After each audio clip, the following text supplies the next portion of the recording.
तारीख 5 जुलाई 2025, जगह मुंबई का वर्ली डोम। ये तारीख और जगह महाराष्ट्र की सियासत में एक नया चैप्टर जोड़ने जा रही है। मराठी विजय दिवस का मौका है जब 2 दशक की सियासी दुश्मनी के बाद उद्धव ठाकरे और उनके चचेरे भाई राज ठाकरे एक ही मंच पर एक साथ नजर आएंगे। लेकिन उससे पहले सवाल है कि आखिर ऐसा हुआ क्या कि दोनों भाई फिर से एक साथ नजर आने वाले हैं। क्या इसके पीछे कोई रणनीति है या फिर कोई छिपी है नई चाल? इस खबर को डिकोड करेंगे फैक्ट के साथ। लेकिन उससे पहले आपसे गुजारिश है कि अगर आपने अभी तक हमारे YouTube चैनल फैक्ट पोस्ट को सब्सक्राइब नहीं किया है तो प्लीज सब्सक्राइब कर लीजिए ताकि आपको फैक्ट के साथ लेटेस्ट अपडेट्स मिलते रहे। हेलो दोस्तों, आप देख रहे हैं फैक्ट पोस्ट और आपके साथ मैं हूं शाहबाज। दोस्तों, खबर है कि महाराष्ट्र की सियासत में भूचाल आने जा रहा है क्योंकि पिछले तकरीबन 20 सालों से सियासी दुश्मन रहे ठाकरे ब्रदर्स अब एक ही मंच पर एक साथ नजर आने वाले हैं। दरअसल महाराष्ट्र की फडणवीस सरकार को हिंदी अनिवार्यता के मुद्दे पर पीछे धकेलने के बाद एक विजय रैली निकाली जानी है। बाकायदा इसके लिए आवाज मराठी का नाम से न्योता भी छपा है।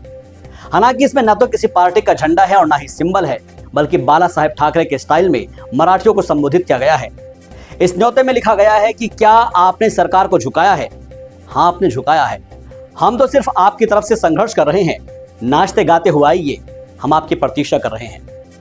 जिस वक्त हम ये स्टोरी रिकॉर्ड कर रहे हैं उस वक्त तक तो ये साफ नहीं हो पाया है कि इस रैली के लिए पुलिस की परमिशन मिली भी है या नहीं। लेकिन इसको लेकर कई तरह की अटकलें जोर पकड़ने लगी है कि क्या सिर्फ ये एक दिन का ही जश्न है या फिर बीएमसी समेत निकाय चुनाव के लिए भी गठबंधन की शुरुआत हो रही है। महाराष्ट्र में दोनों ही भाइयों के साथ आने से क्या नए सियासी समीकरण बनेंगे और साथ आने के पीछे आखिर असल वजह है क्या? ये सवाल इसलिए है क्योंकि एक्सपर्ट इसे बीजेपी का सीक्रेट प्लान भी बता रहे हैं और उनका मानना है कि महाराष्ट्र के सीएम देवेंद्र फडणवीस से मुलाकात के बाद ही राज ठाकरे का सियासी रुख बदल गया है। बीजेपी मुंबई में एकनाथ शिंदे की शिवसेना के पैर नहीं जमने देना चाहती है। दरअसल इस पूरे सियासी खेल का सेंटर पॉइंट है मुंबई महानगर पालिका यानी बीएमसी के चुनाव। पॉलिटिकल एक्सपर्ट्स इसे डूबती हुई नाव को बचाने की कोशिश के तौर पर देखते हैं क्योंकि पिछले कई चुनावों से राज ठाकरे और उद्धव ठाकरे की सियासी नैया डूबती रही है और ऐसे में तिनके का सहारा ही काफी है, इसीलिए वो साथ आ रहे हैं। मुद्दा मराठी का मिला है और इसलिए बात यहीं पर नहीं थमेगी, आगे भी बढ़ेगी। मुमकिन है कि बीएमसी के चुनाव में दोनों ही पार्टियां मिलकर लड़े।